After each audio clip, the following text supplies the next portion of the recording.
Yeah, hello, I'm Steve Morris, CEO of Arthritis SA Australia, and I'm joined today by Professor Catherine Hill. Hi, Catherine. Hi, Steve. Happy New Year. Happy New Year to you. And as many of you know, Catherine is a rheumatologist, but also current president of the ARA. Yes, that's right. Look, and we wanted to record this video cast today to really kind of, I suppose, highlight some issues around COVID.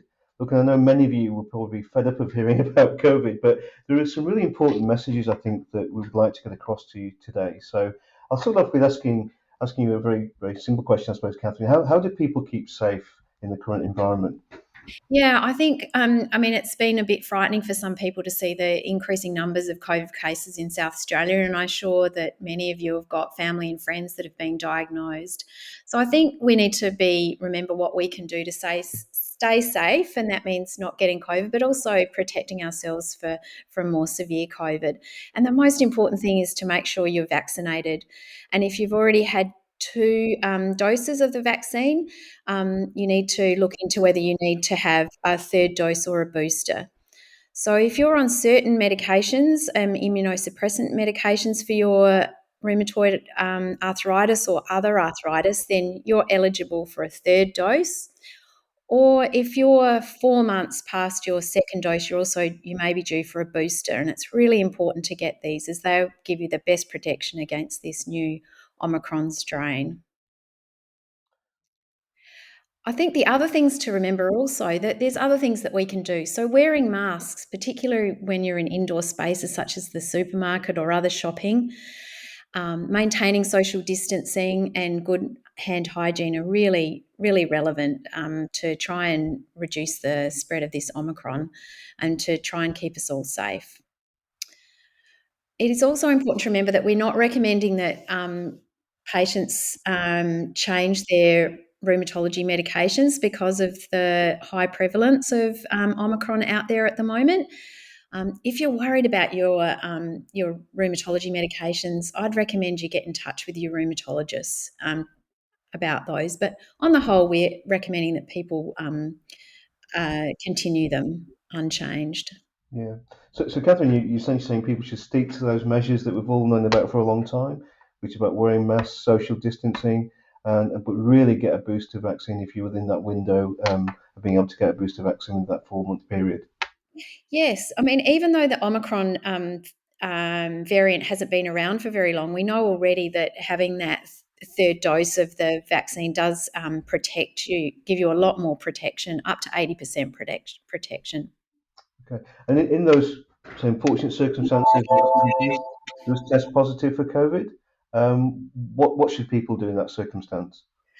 I think the first thing that will happen is you'll get a text from SA Health letting you know that you're COVID positive, and then you'll also get a follow up text. In that text, it'll give you like a survey and it'll give you some questions about what medications you're on and whether you're immunosuppressed. And it's really important to answer that survey and send it back to SA Health because there are available now some COVID specific medications, and they are available to some patients who are immunosuppressed on certain medications. And some of those people will be people with rheumatic diseases.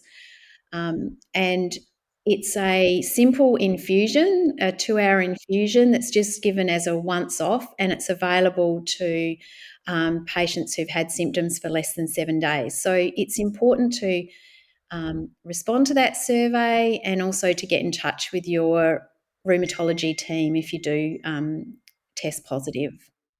So essentially, not everybody will be eligible for that medication, but some people will, and you won't know until they've been through that survey process.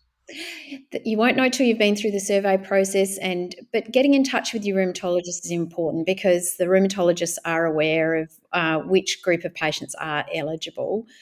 And we also have an information sheet which will be available on the Arthritis SA site, which also will list those medications as well. Yeah, no, that's really helpful. And look, just what are your final messages? You've obviously talked about general precautions and what process people should follow if they get COVID, but what's the one key message you'd like to get to everybody? Yeah, I would really like to recommend that everyone gets their gets vaccinated, particularly that booster, and also remind your family and friends to do that as well, because the less likely they are to get COVID, the less likely you are too. So just encourage everyone around you, and also just those general mask wearing, social distancing, hand hygiene messages are really important as well.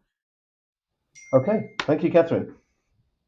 Thanks, Steve. Yeah, and thanks to all our listeners, and obviously take heed of the advice from Catherine, um, and get boosted as soon as you're eligible. Okay, thank you.